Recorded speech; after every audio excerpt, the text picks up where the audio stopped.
the founders, if I recall, they were afraid of a man like Donald Trump, someone who was unscrupulous, principled, loved ambition above all.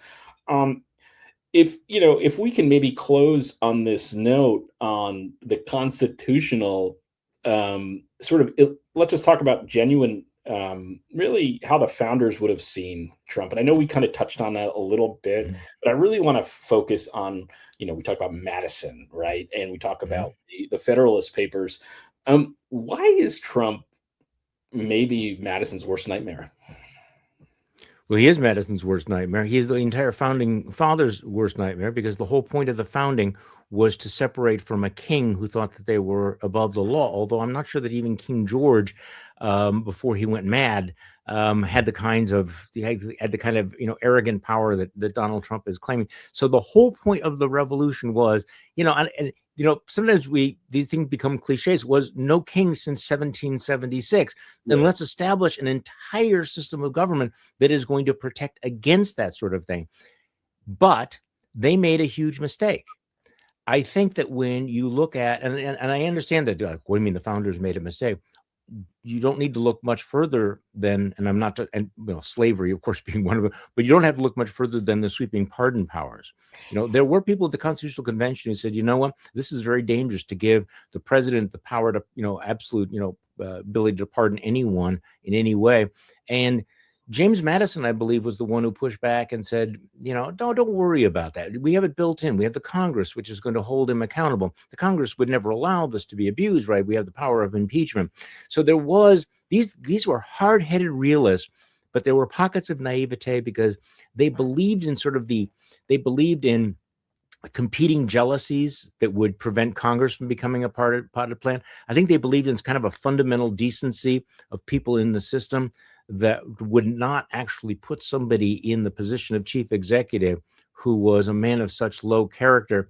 And as a result, what we've learned in the last few years is how many of those things that we thought were the checks and balances were really notional, that they were based on an honor system, that there was kind of an assumption that you would have honorable people exercising this power. And then a guy like Donald Trump comes along, and what do we have to stop him? So, even though these guys had a very jaundiced view of human nature, it's not perhaps jaundiced enough.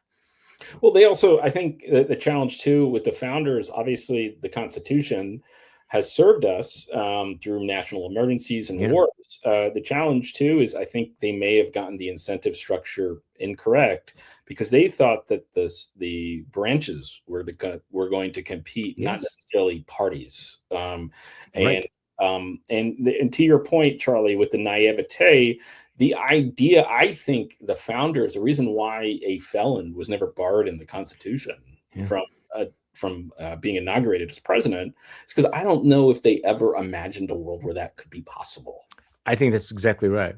No, it's like you wouldn't say that because, like, seriously, and frankly, up until a few years ago, we would have thought the same thing. I mean, until just a few years ago, if you would have said, okay, so if Donald Trump, anybody else is a convicted felon, well, he'd never be nominated. And do you remember that moment when you suddenly started dawning blaze that, wait, the Republicans are still going to support him even if he's a convicted felon?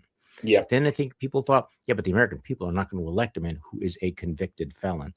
And tragically, and I use that word advisedly, speaking of naivete, the majority of the U.S. Supreme Court, even given that looming possibility, decides to come down with the infamous decision that immunizes the president, any president, from in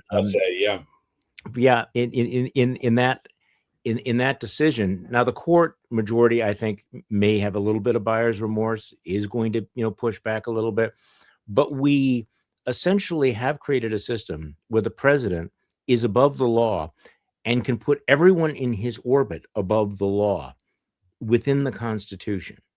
And that is genuinely shocking that we've gotten to that particular point.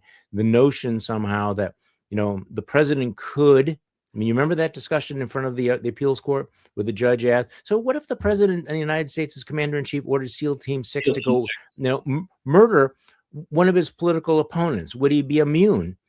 And I don't know about you, but I think the ultimate decision was, yeah, he might be. If he sends SEAL Team 6 to, kidnap the Pope, is he ever going to be held liable under American criminal law for that? No, he is, because if he does something within the course of his duties, he's immune. That is an infamous decision.